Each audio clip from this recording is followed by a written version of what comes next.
श्री गणेशाय नमः। अथ मंगलाचरणं नामं नामं रमानाथं भवानी सहितं भ्रमं सरस्वतीं गणदेशं मातरं पितरं गुरुम्।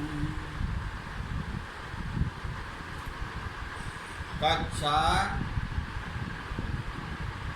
प्रवक्ता आधार पुरुषस्य नाम डॉक्टर कृष्ण नारायण झा, सहायक प्रोफेसर, जूथालाल संस्कृत महाविद्यालय, मझौलिया, पश्चिमी चंपारण। कक्षा यानी शास्त्री तृतीय खंड, अष्टम पद। निर्धारित पुस्तक का नाम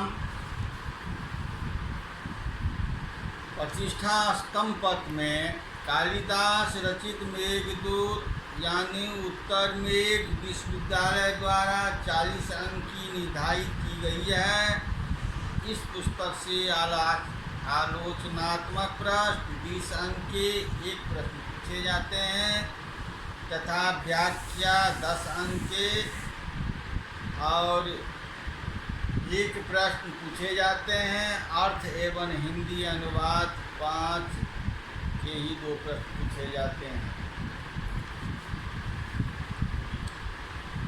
शीर्षक, आज का शीर्षक है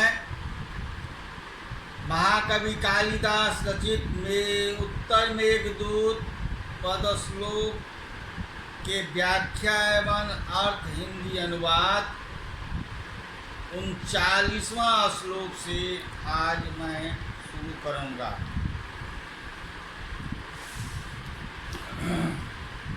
पूर्वाभ्यास।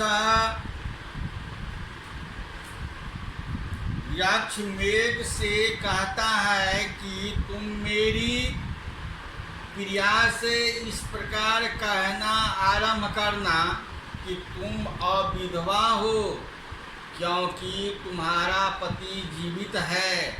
मैं तुम्हारे पति का प्रिय मित्र हूँ। तुम्हारे पास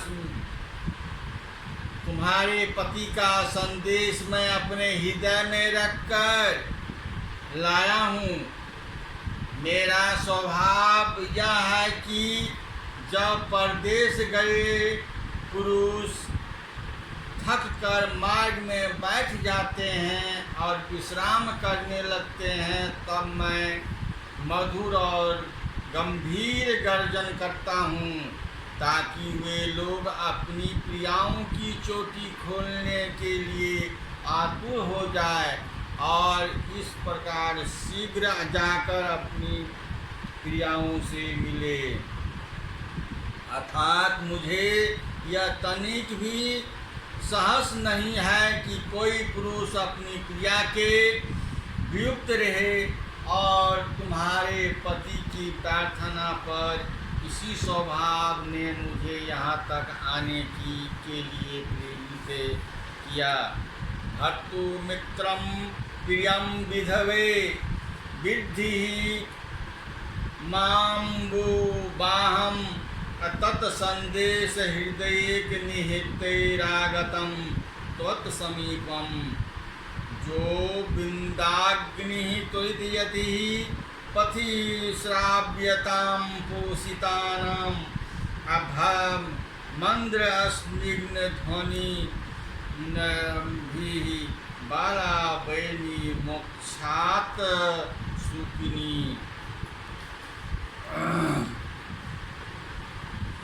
भर्तुः मित्रं प्रियं अविधवे विद्धि माम् अवोबाहमं तत्सन्देहे हृदय निहिते आगतं त्वत्समीपं यत् बिन्दानि त्वत्यति पथिक श्राव्यं तां प्रोषितानां मन्द्रस्निग्धे ध्वनिः अवलापेनि मोक्षप्लानिः। अवविधे अर्थात हे सोमवती, मामः अर्थात मुझे, प्रिय भर्तुम प्रिय मित्रम, स्वामी का प्रिय मित्र। हृदय निहते तत्संदेशे, हृदय में रखे हुए उस संदेशों के साथ। त्वत् समीपम आगतम, तुम्हारे पास आया हुआ। आम्बुवाहम अर्थात मेघा, विद्धि समझो, मंदगस्निग्धम ध्वनि भी, गंभीर तथा मधुर शब्दों से। अबला बेनी मोक्षोत सुकानी, अबला ही चोटियों को खोलने के लिए उत्कंठी पही सावधाम। मार्ग में थके हुए पोषितानाम प्रवासियों के वृंदावनी समूहों को थोड़ी देती शीघ्रता करवाता है। हे सौभाग्यवती, मुझे स्वामी का प्रिय मित्र हृदय में रखे हुए उनके संदेशों के साथ तुम्हारे पास आया हुआ मेघ समझो। जा गंभीर तथा मधुर शब्दों से अबलों की चोटियों को खोलने के लिए उत्कंठ मार्ग में थके हुए प्रवासियों के समूहों को शीघ्रता करवाता है।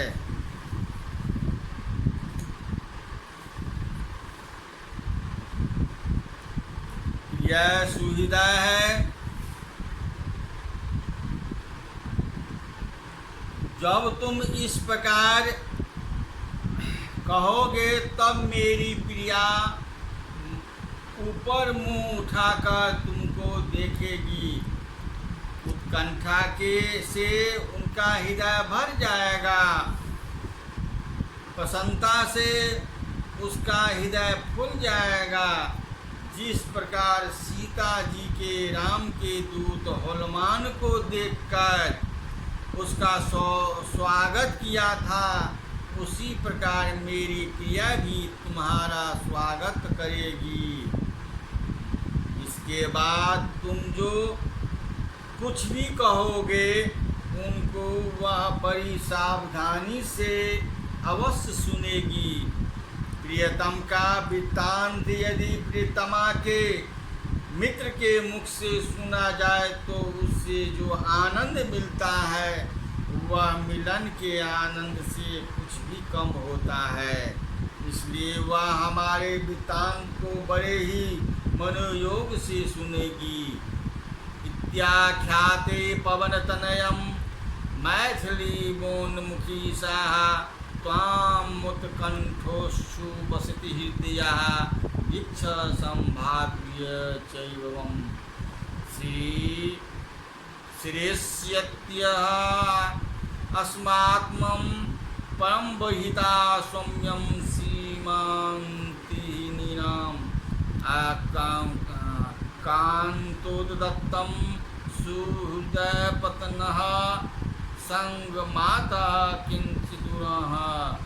अर्थात कहने का है, हे मेघ, इस प्रकार का यह कहने पर ऊपर मुख किए हुए उत्सुकता के कारण विकसित हृदय वाली मेरी प्रियतमा सीता जैसे हनुमान को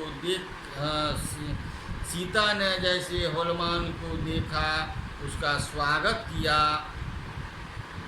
तुम्हें देखकर समान करके उसके बाद सावधान होकर सुनेगी। हे सज्जन, सुहागिनी स्त्रियों को प्रिय के मित्र द्वारा लाया गया प्रियतम का वृत्तांत मिलन से कुछ ही कम होता है।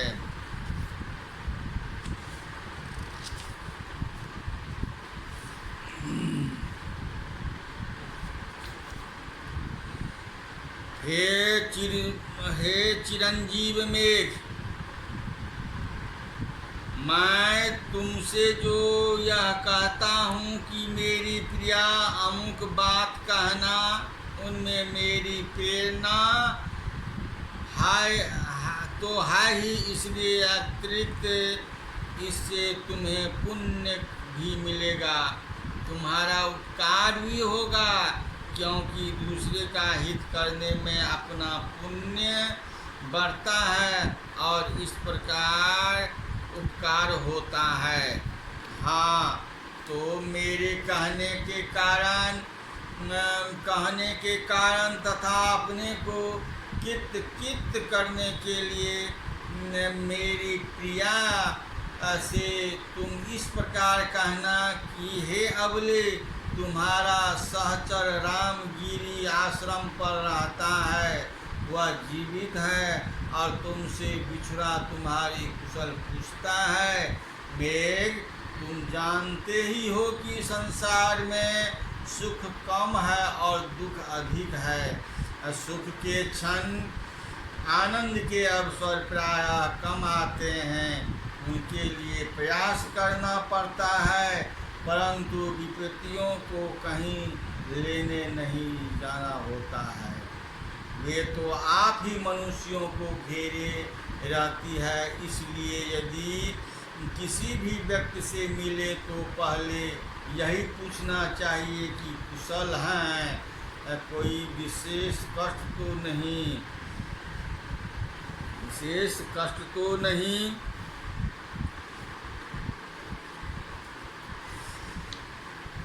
हे मेघ, तुम मेरी प्रिया से मेरे मन स्थिति से अवगत कराना, कहना कि विपत्ति भाग्य ने तुम्हारे प्रियतम के उस मार्ग को रोक दिया है जिससे तुम मुझसे मिलता।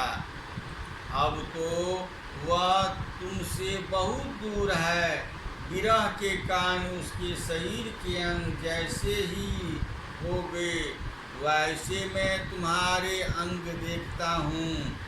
वह भावनाओं तथा संकल्पों के द्वारा अपने अंगों को तुम्हारे अंगों में मिलाकर एक हुआ जा रहा है, अर्थात कल्पना के द्वारा वह तुम्हारा आलिंगन करता है और इस प्रकार वह तुम्हारे में लीन हो जाता है।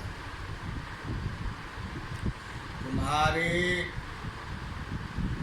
अंग अधिक दुर्बल है तो उसके भी अंग दुर्बल हैं। तुम्हारे अंग तप रहे हैं तो उनके अंग और अधिक तप रहे हैं। तुम्हारे अंग आंसुओं से भीगे हैं और उनके अंग आंसुओं से भरे हैं। उनके अंग तुमसे मिलने की उत्सुक है कि तुम्हारे अंग निरंतर उत्सुक रहा करते हैं। तुम्हारे अंग गर्म उच्छ्वासों वाले हैं तो उनके अंग उच्छ्वासों से युक्त है। इस प्रकार जब उसके और तुम्हारे अंगों में प्रायः सर्वांग समता है तो क्यों न भावों के सहारे तुमसे मिलकर एक हो जाएं। मेरी भाग्य के द्वारा रोके गए मार्ग दूर स्थित दुर्बल अधिक संतप उत्सुक तथा लंबी आहों वाले अपने अंगों से अधिक दुर्बल संतप अश्रुक्लिंग निरंतर उत्सुक गर्म आहों वाले अंगों में उस संकल्पों। हे प्रिय मेघ, दुनिया छल प्रपंच से भरी है। प्रिया को क्या पता कि मैंने तुम्हें दूत बनाकर भेजा है। इसलिए यदि हमारी प्रिया तुम पर विश्वास न करे तो तुम उससे एक ऐसी बात कहना जिससे उसे विश्वास हो जाएगा कि तुम्हें मैंने ही भेजा है। जब तुम सखियों के सामने हुआ करती थी और तुम्हारा प्रिय प्रेमवश तुम्हारे पास आना चाहता था अपने मुख से तुम्हारा मुख छूना चाहता था, तब वह उपाय निकालता था जिससे वह अपने मुख से तुम्हारे मुख को छू भी लेता था और सखियों की दृष्टि में मर्यादा का भंग भी न होता था। तुम्हारा प्रिय ऐसी गुप्त बात बताने का बहाना निकालता था जिसे सखियों को सुनना उचित नहीं था। गुप्त बात एक बहाना मात्र थी, गुप्त बात कोई न थी। जो बात यक्ष तुम्हारे कान में कहकर तुम्हारे मुख का स्पर्श करता था, वह बात और जोर से भी नहीं कहा जा सकती थी और उसे सभी लोग सुनकर भी सकते थे। बात साधारणतः सर्वश्राव्य थी, परंतु लोभ था तुम्हारे मुख स्पर्श का। लेकिन वही तुम्हारा प्रियतम जब इतनी दूर चला गया है कि वह कितना भी जोर से क्यों न बोले, उनकी आवाज़ तुम्हें नहीं सुनाई देगी। इतनी दूर चला गया कि तुम उसे देख नहीं सकती हो। तुम्हें मिलने को आतुर तुम्हारे प्रिय से बड़ी उत्सुकता से जिन पदों की रचना की, उन पदों की वह स्वयं तुमसे कह नहीं सकता क्योंकि दूर है, इसलिए मुझे कहने के लिए भेजा है। अतः उन पदों को मैं मुख से तुम्हें सुनाता हूँ।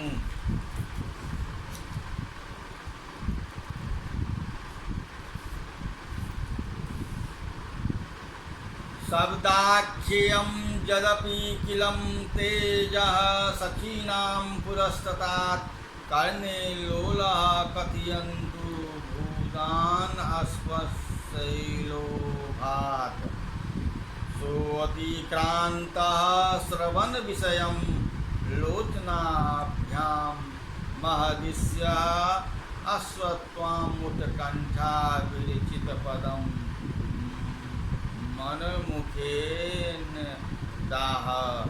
अर्थात मतलब जो तुम्हारा प्रियतम ते सखीन पुरस्तात, तुम्हारी सखियों के सामने, यात मतलब जो बात, शब्दाख्येयम शब्दों मुख से उच्चारित जोड़ के शब्दों द्वारा कहे जाने योग्य हुआ करती थी। अभी मतलब भी आनंद स्पर्श लोभात, मुख के स्पर्श की लालसा से, अकरने कथिय तुम कान में कहने के लिए, लोलु अभूत किलम समुच्युतावला रहा करता था। श्रवण विषयम अतिकांत, कानों की पहुँच को पार किए। लोचनाभ्याम दिशा, नेत्रों से न देखे जाने योग्य। स मतलब वह तुम्हारा प्रियतम त्वाम, तुमसे उत्कंठा विचिता पदम, उत्सुकता से निमित्त किए गए पदों वाला यह मन मुखेन मेरे मुख से आहन करता है। अर्थात अयम श्लोक हिंदी अनुवाद, जो तुम्हारा प्रियतम तुम्हारी सखियों के सामने जो बात जोर से कहने योग्य होती थी, उसे भी तुम्हारे मुख को छू लेने की लालसा से कान में कहने के लिए उतावला रहा करता था। कानों की पहुँच से दूर पहुँचा हुआ, आँखों से ओझल हुआ तुम्हारा प्रियतम उत्सुकतापूर्वक पदों की रचना के लिए इस संदेश को मेरे सुख अथवा मेरे माध्यम से कहता हूँ।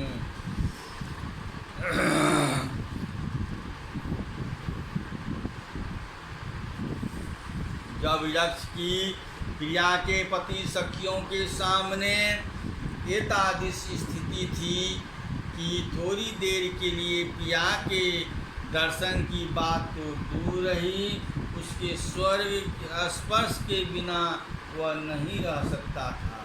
बहाना करके स्पर्श करता था तो तथापि वह बीच में ही वह अपनी लोलुपता को नहीं छिपा पाता था।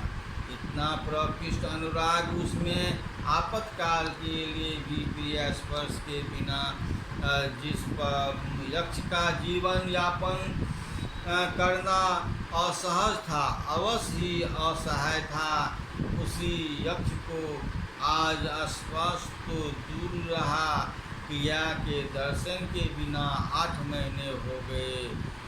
यह उस समय वज्रपात नहीं हो क्या है। यक्ष का संदेश, हे प्रिय, तुमसे अधिक अनुरक्त मैं जब तुम्हारा संपर्क नहीं प्राप्त कर पाता और तुम्हारे गुणों के बिना नहीं रह पाता, तब मैं प्रियंगलताओं में तुम्हारे अंकों की भावना करता हूँ, क्योंकि प्रियंगुलताओं को तुम्हारा शरीर समझकर दिल को बहला सकता। इसी प्रकार डरी हिरनी की चिंतन में तुम्हारे कटाक्ष की, चंद्रमा में तुम्हारी मुक्त कांति थी, अब घोड़ों के पंख समूहों में तुम्हारे केशों की, और नदी पतली पतली लहरों में तुम्हारे भुजंग की भावना करता रहता है। क्योंकि हे चंडी, क्रोधशालिनी, खेद है, उपयोग किसी भी एक पदार्थ में तुम्हारी उक्त किसी भी गुण की क्षमता नहीं है, इसलिए मैं हताश रह जाता हूँ।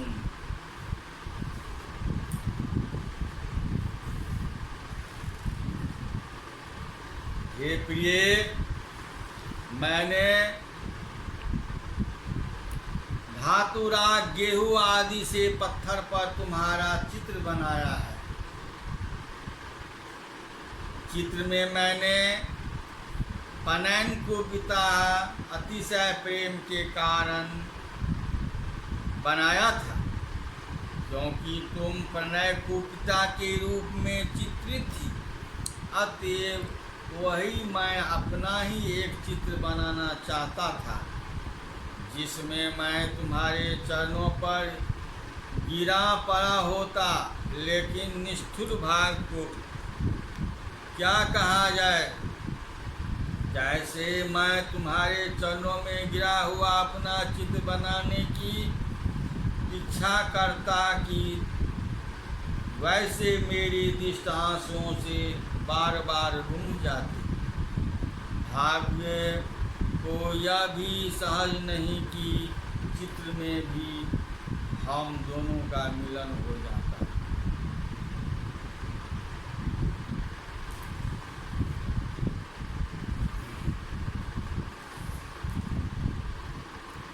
हे प्रिय, वैसे स्वप्न में भी तुमको पाना मेरे लिए दुर्लभ है। तथापि जब मैं तुम्हें स्वप्न में देखता हूँ तब यही चाहता हूँ कि तुम्हारा गाढ़ आलिंगन कर लूँ। इसलिए अपने बाहों को शून्य में फैला देता हूँ। मेरी इस दयनीय दशा को देख रही वन देवियों बिना रोए नहीं रहती। इस प्रकार कितने ही बार मोतिये के समान छोटे मोटे वन देवियों के आंसू वृक्षों की कोपरों पर गिरते देख गए हैं।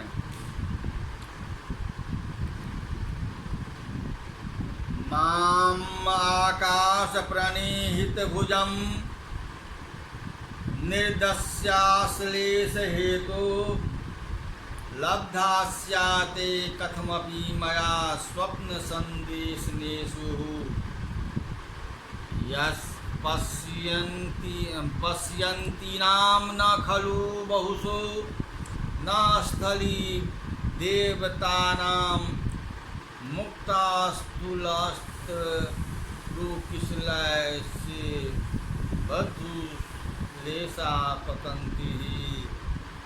अर्थात स्वप्न के अनुभव में किसी प्रकार मेरे द्वारा प्राप्त तुम्हारे प्रगाढ़ आलिंगन की निर्मित आकाश में फैली हुई भुजाओं वाले मुझे देख रही बंद अबियों के मोती के सदृश बड़े बड़े अश्रुकण वृक्षों को कपोल पर बहुत बार नहीं गिरते और गिरे हैं, ऐसा नहीं है।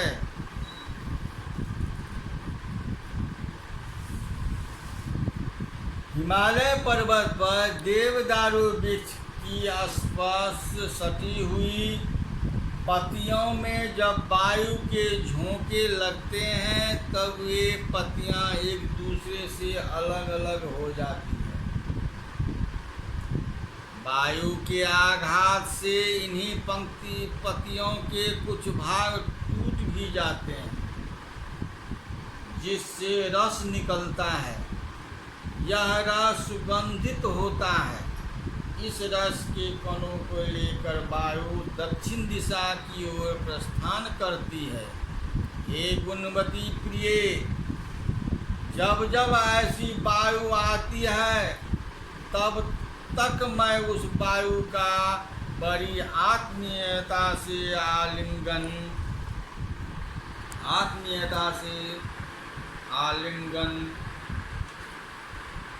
करते हैं, क्योंकि मैं यह सोचता हूँ कि हो सकता है यह वायु हमारी ही क्रिया के अंगों को छूकर आई हो तो उसका स्पर्श करके मैं कृतार्थ हो जाऊँ। इस दत्त के द्वारा स्पर्श की गई वस्तु के स्पर्श से विरह के दुख को कम करने का प्रयास का वर्णन इस श्लोक में है।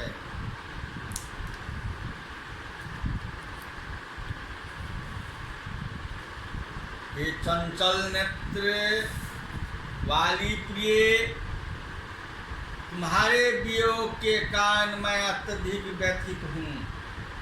मेरा विरह संताप अति तीव्र हो गया है। मेरा संतप्त मन यह सदा चाहा करता है कि विरह दुख के कारण बड़ी लगने वाली रातें एक क्षण के समान बीत जाए और पूरे दिन धूप की उग्रता बहुत ही कम हो जाए। एक तो विरह का ताप और उस पर सूर्य का प्रखर ताप दोनों मिलकर दिन में अत्यधिक दुख देते हैं, परंतु मन की यह इच्छा पूरी नहीं होती। अर्थात न रातें ही क्षण के समान छोटी होती है और न सूर्य का ताप ही कम होता है। इस प्रकार मेरा मन दीन हो गया है। यह सब तुम्हारे विरह के कारण ही है। यह सब तुम्हारे विरह के कारण ही है। हे प्रिय, तुम्हारे वियोग से मैं दुखी होकर मैंने बहुत तरह से विचार किया, किंतु कोई सहायक नहीं हुआ और अंत में अपने आप को ढाढ़स बांधना ही एकमात्र उपाय निश्चित हुआ। तो मैं स्वयं अपने को धैर्य धारण कर रहा हूँ, इसलिए जीवित हूँ। प्रिय, तुम भी अधिक व्याकुल न होना। मेरी तरह तुम भी अपने को धीरज धारण करना देख, क्योंकि व्यक्ति हमेशा दुखी नहीं रहता और न कोई व्यक्ति सदा दुखी ही रहा है। यह नियति का नियम है। सुख तथा दुख क्रमशः एक के बाद दूसरे आते हैं। जिस प्रकार पहिए के किनारे का कोई भाग क्रमशः ऊपर नीचे होता रहता है, यही स्थिति अधिक व्यक्ति की दशा की है। सुख दुख एक एक करके आते जाते हैं। आज का पाठ इति संपूर्णम।